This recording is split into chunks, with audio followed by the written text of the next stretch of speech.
his faces, remember? I did not. This is the first time I can recall us discussing the angle of any guy's erection. True, he conceded after some thought. But that Frank guy was really boring. I wasn't interested in hearing about his antics in bed. Come on, he was nice. And boring.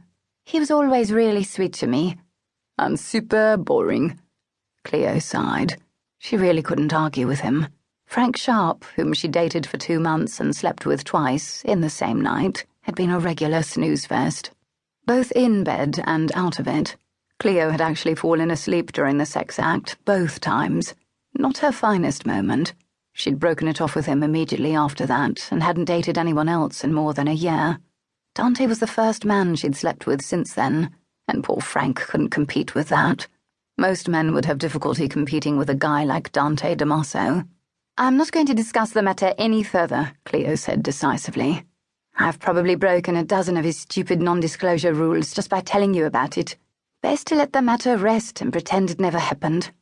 Cal gave her a long, level look, and she dodged his gaze. He could look as skeptical as he liked, but Cleo was going to pretend it never happened if it killed her. Cleo had all weekend to think about what she would say and how she would act when she saw Dante again on Monday. She practiced her cool, slightly disdainful looks in the mirror and her professional, "Good morning, sir. Yes, sir. No, sir. And as you wish, sir," out loud every morning and evening. Yet she was still a bundle of nerves when she walked into the office Monday morning. He must have come to the office at some point over the weekend, because even though he clearly hadn't arrived yet, there was a dictaphone full of emails she had to get ready, and 2 A4-size manila envelopes with her name sitting in the middle of her desk. She frowned at the envelopes before picking up the flatter one. She took a deep breath and stuck her finger beneath the flap to open it. The sheaf of papers inside was exactly what she'd been expecting to see, her copy of the non-disclosure agreement, officially notarized. She shook her head and shoved it back into the envelope and then into her desk drawer. Well, so much for being cool, calm, and collected this morning. One stupid envelope, and she was feeling anxious and angry at the same time. Her gaze shifted to the other envelope, which was slightly bulkier than the first. She picked it up cautiously, having absolutely no clue what could be inside it. It was ridiculously light, lighter than the first envelope, and Cleo ripped it open with less care than she had the first one. She upended it and watched as a piece of paper fluttered to the desk, followed by a scrap of white cotton.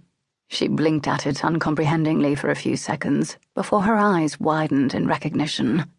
She gasped, blushed, and grabbed up the Hello Kitty boy shorts in a lightning-fast move, terrified that someone would see them. Only after they were safely tucked away in her bag did she shift her attention to the paper that had accompanied the panties. Sure enough, Dante's bold, masculine writing was scrawled across a small square of paper. All it said was, "This got mixed in with my stuff. Didi."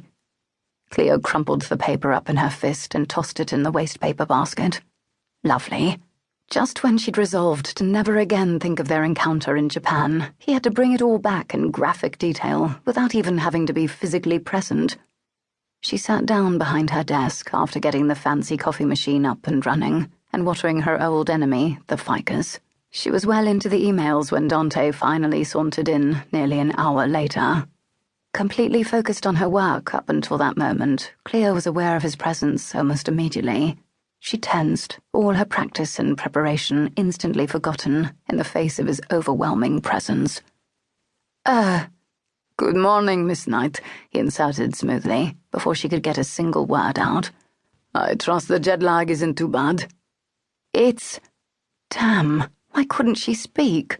He waited for a moment, but when it became clear that she had nothing to offer other than that one strangled word, he cleared his throat and gestured toward the computer. "Are you nearly done with those?" She nodded mutely. "Good." He shoved his hands into his trouser pockets and rocked back slightly on his heels. "Great." Why was he just standing there staring at her? Why didn't he say something, or leave, or tell her to go to so-and-so's office for the rest of the day? "Peter Whitman's secretary has resigned," he said abruptly, "and I feel that the position would be more in keeping with your skill set." Oh. It's a slight dip in salary, but you knew that you'd eventually have to take a step down.